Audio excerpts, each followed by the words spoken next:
Assalamualaikum warahmatullahi wabarakatuh.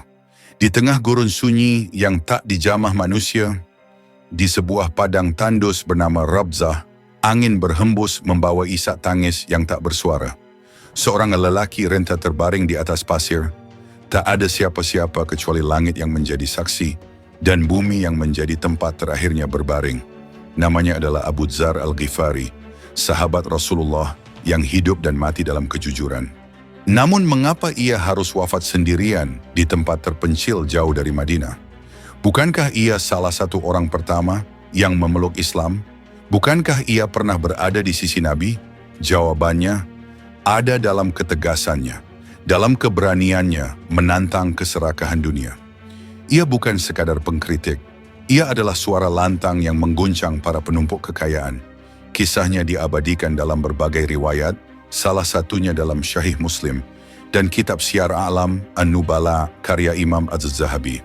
Dia adalah sosok yang disebut oleh Nabi dengan penuh cinta, namun juga dengan peringatan, "Wahai Abu Dzar, engkau lemah, dan jabatan itu amanah yang akan menjadi kehinaan dan penyesalan di akhirat." Bersama dengan turunnya surah At-Takatsur dan ayat-ayat tentang timbunan harta, kisah Abu Dzar menjadi cahaya yang menerangi hati dan cambuk bagi jiwa yang tenggelam dalam cinta dunia. Kisah ini akan membawamu menyelami perlawanan seorang sahabat terhadap kemewahan dan jabatan. Sebuah kisah tentang keteguhan, tentang pengasingan, dan tentang kematian yang sunyi namun penuh makna. Mari kita mulai ceritanya. Langit malam di atas suku Ghifar tidak seperti langit di Madinah atau Makkah. Ia lebih pekat, lebih sunyi, dan lebih keras. Disitulah Abu Dzar Al-Ghifari tumbuh, di tengah kaum perampok dan penyamun yang hidup dari menjarah kafilah. Suku Ghifar dikenal kejam dan nama mereka membuat para pedagang gemetar saat melewati jalur dagang. Namun Abu Dzar berbeda. Meski dikelilingi kekerasan dan harta hasil rampokan, ia menyimpan pertanyaan di hatinya. Mengapa kita menyembah berhala batu yang kita pahat sendiri? Bukankah Tuhan lebih tinggi dari semua ini? Ia sering menyepi dari kaumnya, mencari ketenangan di bukit-bukit tandus, menatap langit, bertanya dalam hati. Hingga suatu malam, ia mendengar kabar dari saudaranya yang datang dari Makkah tentang seorang pria dari Quraisy yang membawa ajaran baru, tauhid, keadilan, dan akhirat. Namanya Muhammad bin Abdullah. Abu Dzar tak menunggu lama. Ia memutuskan berjalan sendirian dari Ghifar menuju Makkah. Bukan dengan kafilah, bukan dengan bekal. Ia melangkah dengan satu keyakinan, ia harus bertemu Rasulullah. Sesampainya di Makkah, ia menyamar. Menyusuri lorong-lorong kota suci tanpa tahu arah, ia tak ingin tertangkap. Sebab siapapun yang mencari Muhammad dianggap ancaman. 3 hari ia mengendap, bersembunyi di pelataran Ka'bah, hingga akhirnya ditemukan oleh Ali bin Abi Thalib, pemuda mulia yang kemudian diam-diam mengantar Abu Dzar bertemu Nabi Muhammad di rumah Arqam bin Abi Arqam. Malam itu sunyi, tapi kata-kata Nabi menghujam bagaikan kilat di dada Abu Dzar. Katakanlah, La ilaha illallah, tiada Tuhan selain Allah. Tanpa ragu, Abu Dzar bersyahadat. Ia termasuk di antara orang-orang pertama yang masuk Islam, bahkan sebelum dakwah terang-terangan dimulai. Namun jiwanya yang berapi-api tak bisa diam. Ia keluar ke tengah kerumunan Quraisy dan langsung berseru, lantang, "Aku bersaksi bahwa tiada Tuhan selain Allah dan Muhammad adalah utusan Allah." Orang-orang Makkah terkejut. Mereka memukulinya hingga babak belur. Tapi dia tak berhenti. Keesokan harinya, ia mengulangnya lagi dan lagi hingga Rasulullah berkata, "Wahai Abu Dzar, sesungguhnya engkau seorang yang jujur namun engkau lemah. Jangan kau paksakan apa yang belum waktunya. Kembalilah ke kaum Ghifar, sampaikan Islam pada mereka. Jika waktunya telah tiba, datanglah." Dan Abu Dzar pun pulang, bukan dengan tangan kosong, tapi membawa cahaya tauhid ke tengah gelapnya suku Ghifar. Tahun-tahun berlalu, matahari hijrah telah terbit. Rasulullah kini tinggal di Madinah, dan cahaya Islam menyinari seluruh jazirah. Tapi jauh di pedalaman di antara debu dan sunyi, ada satu jiwa yang tak pernah padam cintanya. Abu Dzar Al-Ghifari. Ia kembali ke Madinah, namun bukan sebagai orang biasa. Ia kembali sebagai pelopor dakwah di sukunya. Karena berkat ketekunannya, setengah suku Ghifar telah memeluk Islam, dan menyusul separuh lainnya menyusul tak lama kemudian. Rasulullah menyambutnya dengan hangat. Tapi waktu terus bergulir, Rasulullah wafat dan tongkat kepemimpinan berpindah ke tangan para khulafaur Rasyidin. Dan disinilah ujian baru datang bagi Abu Dzar. Ia menyaksikan bahwa kekuasaan perlahan membawa kelonggaran. Kekayaan mulai bertumpuk di tangan para pejabat. Rumah-rumah megah dibangun. Perhiasan, pakaian mahal, tunggangan-tunggangan elit, semua mulai menjadi pemandangan biasa. Tapi tidak di mata Abu Dzar. Matanya tajam seperti pisau. Hatinya panas membara. Lidahnya tak mampu diam. Ia mengingat satu ayat yang mengguncang jiwanya.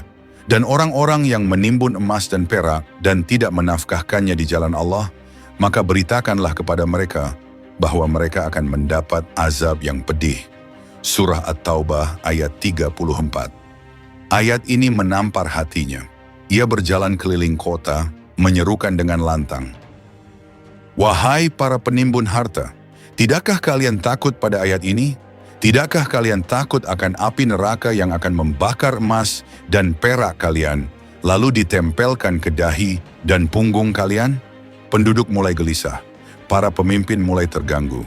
Bahkan khalifah saat itu, Utsman bin Affan, merasa terusik dengan keberanian Abu Dzar yang seperti kobaran api di tengah tenangnya pemerintahan. Utsman memanggilnya, dengan lembut bertanya, "Wahai Abu Dzar, apakah engkau tidak bisa lebih tenang? Kami sedang mengatur dunia ini untuk kemaslahatan umat." Tapi Abu Dzar menjawab, "Aku telah bersumpah di hadapan Rasulullah untuk tidak menyimpan sesuatu pun lebih dari yang kubutuhkan. Dan aku tidak akan berdiam ketika melihat umat Muhammad tertipu oleh dunia." Ia tidak menyerang pribadi, ia tidak mencaci, tapi kata-katanya seperti panah, tepat sasaran, dan menyakitkan. Akhirnya, demi menjaga stabilitas, Utsman mengirim Abu Dzar ke tempat terpencil, Rabadzah, sebuah wilayah gersang di luar Madinah. Banyak yang menganggap ini sebagai pengasingan, tapi bagi Abu Dzar, inilah kebebasan. Di sana ia hidup sederhana, beralaskan tikar, berbuka hanya dengan roti kering, dan bersahabat dengan langit. Banyak yang berkata, dia keras kepala, tapi sejatinya, ia hanya ingin menyelamatkan umat dari kerasnya tipu daya dunia. Sebuah tempat yang jauh dari keramaian, tanpa gemerlap, tanpa hiruk pikuk, hanya angin gurun dan sunyi yang menua bersama waktu. Di sanalah Abu Dzar menghabiskan hari-hari akhirnya, sendirian, jauh dari kekuasaan, jauh dari harta, tapi dekat dengan langit. Ia tidak lagi memiliki rumah megah, hanya tenda. Ia tidak lagi mengenakan pakaian bagus, hanya kain kasar dan lusuh. Tapi hatinya lapang, jiwanya bebas, dan cintanya pada Rasulullah tetap menyala seperti api yang tak pernah padam. Suatu hari, tubuhnya mulai melemah. Nafasnya menjadi berat. Ia tahu, ajal mulai mendekat. Tapi ia tidak menangis, ia tidak gelisah. Ia hanya tersenyum kecil dan membisikkan kenangan. "Wahai Rabb, inikah janji kekasihmu?" Karena bertahun-tahun yang lalu, Rasulullah pernah menatap Abu Dzar dan berkata, "Engkau akan hidup sendirian, mati sendirian, dan akan dibangkitkan sendirian." Hadis riwayat Al-Hakim dalam Al-Mustadrak. Dan hari itu, janji itu digenapi. Ketika sinar matahari gurun menancap di atas kepala, Abu Dzar rebah di tanah. Tak ada pelayan, tak ada teman. Hanya istrinya yang setia menemaninya di samping, memegangi tangannya yang dingin. Air mata perempuan itu jatuh, tapi Abu Dzar tersenyum dan berpesan, "Jika aku mati, mandikan aku, kafankan aku, letakkan aku di jalan ini. Lalu tunggulah rombongan yang lewat. Katakan pada mereka, ini adalah jenazah sahabat Rasulullah, Abu Dzar Al-Ghifari." Dan benar, tak lama setelah ia wafat, sebuah rombongan dari Kufah melintasi jalan sunyi itu. Di antara mereka ada Abdullah bin Mas'ud, sahabat Nabi juga. Ketika melihat tubuh yang terbujur kaku dan wajahnya yang telah damai di pangkuan sang istri, Abdullah menangis terseduh-seduh. "Allahu Akbar. Rasulullah telah benar, engkau mati sendirian di padang pasir ini, wahai Abu Dzar. Tapi demi Allah, engkau tidak akan sendirian di sisinya." Mereka segera mengurus jenazah itu dengan penuh kehormatan. Abdullah sendiri yang mengimami sholat jenazahnya. Tidak ada nisan indah, tidak ada tugu, tidak ada pujian dunia, tapi langit menyambutnya. Karena ia mati dalam prinsip. Ia hidup untuk menyuarakan keadilan. Ia wafat tanpa membawa beban dunia, hanya membawa tauhid, cinta pada Rasulullah, dan kejujuran yang tak tergoyahkan. Inilah akhir kisah Abu Dzar, bukan akhir dalam kehinaan, tapi akhir dalam kemuliaan abadi. Dan ayat tentang para penimbun harta tetap menggema hingga kini, karena suara Abu Dzar tak pernah padam. Dan orang-orang yang menimbun emas dan perak dan tidak menafkahkannya di jalan Allah, maka beritakanlah kepada mereka bahwa mereka akan mendapat azab yang pedih.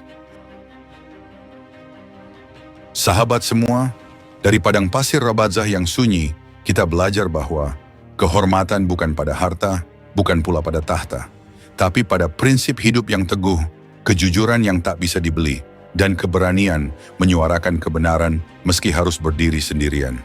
Abu Dzar Al-Ghifari bukan sahabat yang kaya, tapi ia kaya jiwa, kaya iman, dan kaya keberanian. Ketika dunia berpaling, ia tetap memeluk langit. Ketika manusia sibuk menimbun emas, ia memilih menimbun kebaikan. Hari ini suara Abu Dzar mungkin telah tiada, tapi pesan hidupnya masih hidup.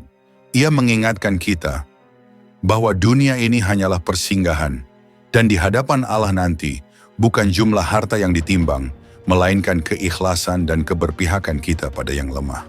Semoga kisah ini menyentuh hati kita. Semoga ia menjadi pelita bagi kita untuk tidak rakus pada dunia, dan tidak takut bersuara di jalan yang benar. Jangan lupa untuk like, share, dan subscribe, agar kisah-kisah penuh hikmah seperti ini terus bisa hadir di hadapanmu. Semoga Allah kumpulkan kita bersama para pejuang kebenaran, seperti Abu Dzar di akhirat kelak. Wassalamualaikum warahmatullahi wabarakatuh.